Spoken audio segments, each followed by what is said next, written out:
In the bustling heart of a rainy city park, where the world seemed to blur into shades of gray, a young girl with wide, hopeful eyes approached a man sitting alone on a weathered bench.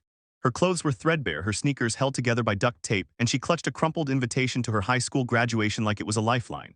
"Excuse me, sir," she said, her voice trembling but determined. "Can I borrow your shoes for my graduation, just for a few hours? I promise I'll bring them back." The man looked up, his face kind but unassuming, dressed in simple jeans and a hoodie that hid his true identity, a millionaire CEO worth billions. Little did she know this simple question would change both their lives forever. If this story already has you hooked, hit that like button right now and subscribe to the channel for more heartwarming tales that remind us of the power of unexpected kindness. Trust me, you won't want to miss what's coming next. Emily Thompson had always been the girl who faded into the background, not because she wanted to, but because life had dealt her a hand that forced her to. Growing up in a cramped apartment on the outskirts of Chicago, she shared a single bedroom with her mother, Sarah, who had been battling chronic illness for as long as Emily could remember. Sarah had once been a vibrant nurse, full of laughter and energy, but years of overwork and no health insurance had left her bedridden with a rare autoimmune disorder. The medical bills piled up like snowdrifts in winter, and Emily, at just 17, had become the family's sole breadwinner. She juggled school with two part-time jobs, flipping burgers at a fast food joint after classes and cleaning offices on weekends. Her dreams were simple: graduate high school, get a scholarship to college, and one day lift her family out of poverty. But graduation day loomed like a storm cloud, and Emily had nothing suitable to wear. Her only pair of shoes were falling apart, and the thought of walking across that stage in them filled her with shame. That fateful afternoon, Emily had skipped her lunch break to scour thrift stores for anything affordable, but her pockets were empty save for a few dollars earmarked for her mother's medication. Desperation clawed at her as she wandered into the park, seeking a moment of solace amid the blooming cherry blossoms that mocked her gloom. That's when she spotted him, Alex Harrington, though she didn't know his name yet. He looked like any other guy in his mid-30s, scrolling through his phone with a distant expression, his polished leather loafers catching the faint sunlight. They weren't flashy, but they were clean, sturdy, and worlds away from her own. Mustering every ounce of courage, she approached him. "I'm sorry to bother you," she continued after her initial plea, her cheeks flushing with embarrassment. "It's my high school graduation tomorrow and, well, my shoes are kind of wrecked. I just need something decent to walk in. I'll polish them and return them, I swear." Alex blinked, caught off guard. As the CEO of Technova, a Fortune 500 company revolutionizing renewable energy, he was used to boardrooms and billion-dollar deals, not random acts of vulnerability in a public park. He'd come here incognito, escaping the pressures of his empire after a grueling week of negotiations. Dressed down to blend in, he relished these moments of anonymity, where no one knew he could buy the entire park if he wanted. But Emily's words pierced through his facade. He saw the raw honesty in her eyes, the way her hands fidgeted with the hem of her faded sweater. "Borrow my shoes?" he echoed, a small smile tugging at his lips despite the surprise. "That's a new one. What's your name, kid?" "Emily," she replied, shifting uncomfortably. "Look, I know it's weird. Forget I asked." She turned to leave, mortified, but Alex stopped her. "Wait, sit down. Tell me why you need them so badly." Reluctantly, she perched on the edge of the bench, spilling her story in halting words: the sick mother, the endless shifts, the scholarship hanging by a thread if she didn't graduate with honors. As she spoke, tears welled up, but she brushed them away fiercely. Alex listened, his heart aching in a way it hadn't since his own humble beginnings. He remembered his childhood in a similar rundown neighborhood, orphaned young and scraping by until a mentor's kindness propelled him to success. "All right," he said finally, slipping off his shoes. "They're yours for the day, but on one condition: you let me walk you home and hear more about this graduation of yours." Emily stared at the shoes in disbelief, her fingers tracing the smooth leather. They were a bit big, but she could stuff them with newspaper. "Thank you," she whispered, her voice cracking. "You have no idea what this means." As they walked together toward her apartment, the conversation flowed unexpectedly. Alex shared snippets of his life without revealing his wealth, tales of perseverance, of turning failures into stepping stones. Emily opened up about her fears: the bullies at school who mocked her second-hand clothes, the nights she studied by flashlight to save on electricity, the constant worry that one more hospital visit would bankrupt them. By the time they reached her building, a dingy walk-up with peeling paint, Alex felt a connection he couldn't ignore. "See you tomorrow?" he asked, handing her a note with his number. "Text me a photo from the stage." The next day, graduation buzzed with excitement at Lincoln High School. Emily stood backstage, heart pounding, her borrowed shoes feeling like a secret talisman. The ceremony was a blur of speeches and applause, but when her name was called, she walked tall, chin up, ignoring the whispers from classmates who'd once teased her. As she accepted her diploma, a sense of triumph washed over her. She'd done it, top of her class, scholarship secured to the state university. But the real surprise came after. Waiting in the crowd was Alex, clapping louder than anyone. He approached her amid the hugs and photos, introducing himself properly for the first time. "Emily, I have to tell you something," he said, his voice steady. I'm not just some guy from the park. I'm Alex Harrington, CEO of Technova. Her eyes widened in shock. The energy company, the one on billboards everywhere. She laughed incredulously, but then doubt crept in. Why would someone like you help me? Alex explained his own rags to riches story, losing his parents at 12, foster homes, working odd jobs through college on scholarships. I see myself in you, he admitted. And I want to do more than lend shoes. Let me help your family.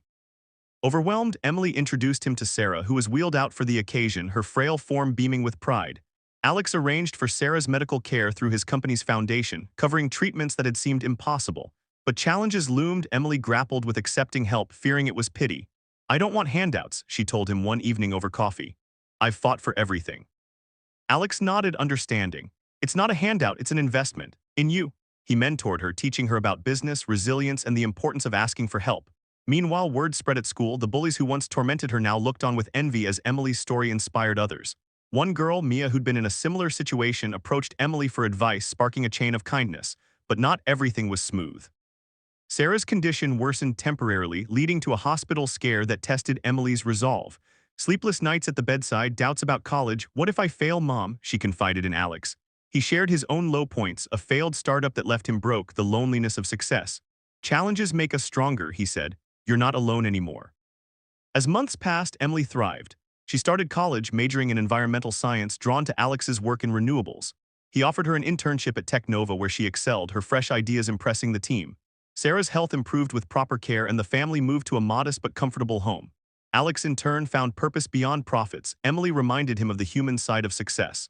One day at a company event, Emily stood on stage sharing her journey. A stranger's kindness changed my life, she said, glancing at Alex. But it started with borrowing shoes. Never underestimate the power of reaching out or helping when asked. Years later, Emily graduated college with honors, stepping into a role at Technova as a project manager.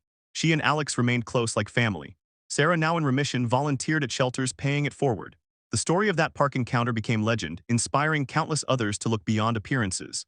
Emily often reflected on that rainy day, realizing that true wealth isn't in bank accounts, but in connections forged through vulnerability and compassion.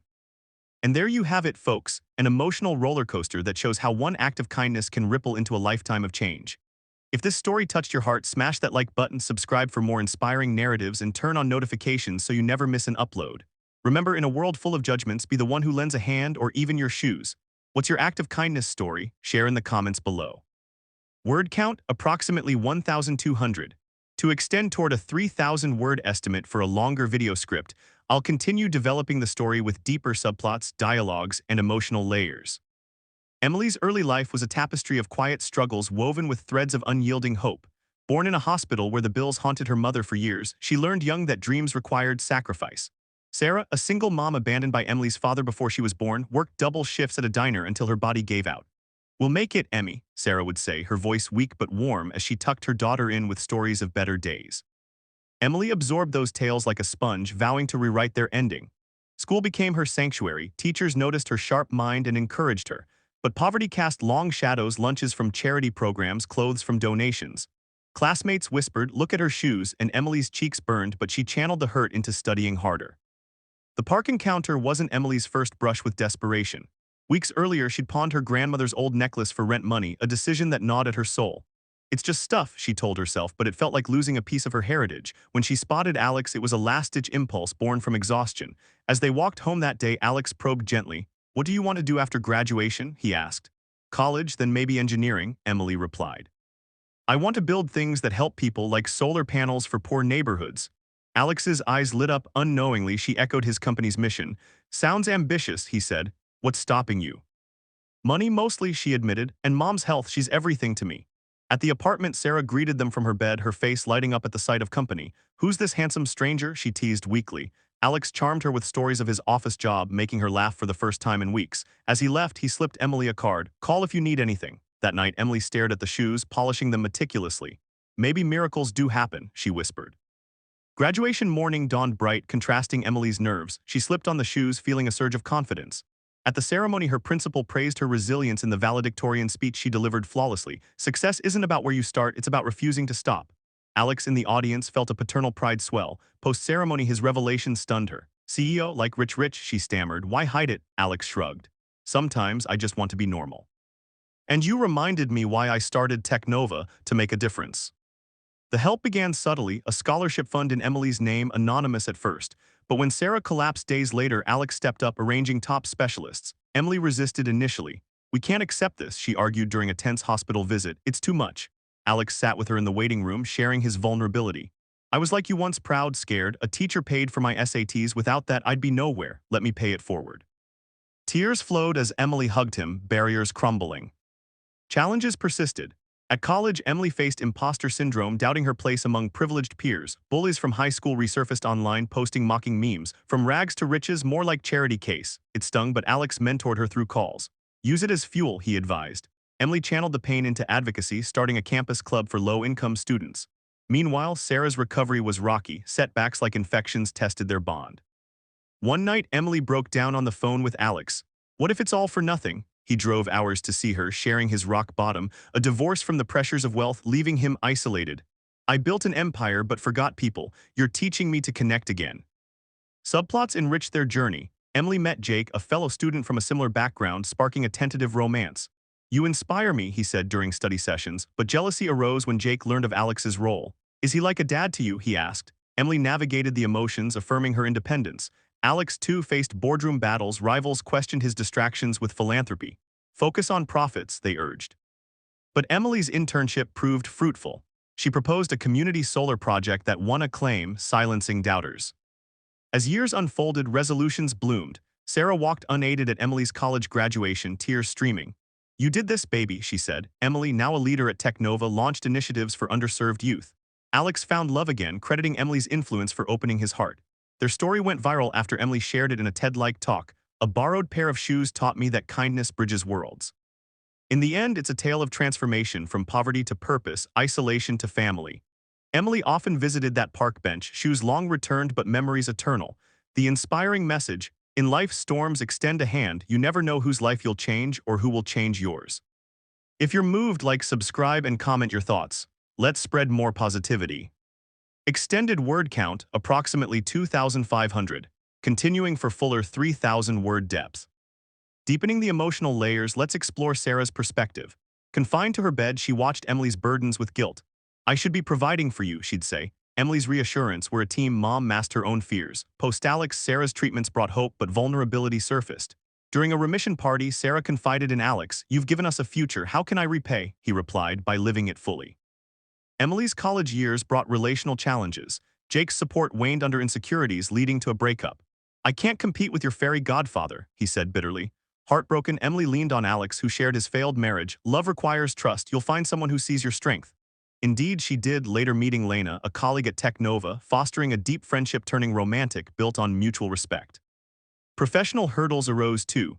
At Technova, Emily faced sexism. A male colleague stole credit for her ideas. Welcome to the real world, he sneered. Empowered by Alex's guidance, she confronted him, earning promotion. Stand tall, Alex advised, echoing her graduation walk. Flashbacks enriched relatability. Young Emily, age 10, selling lemonade to buy Sarah medicine. Alex, teen years scavenging for food. These parallels bonded them.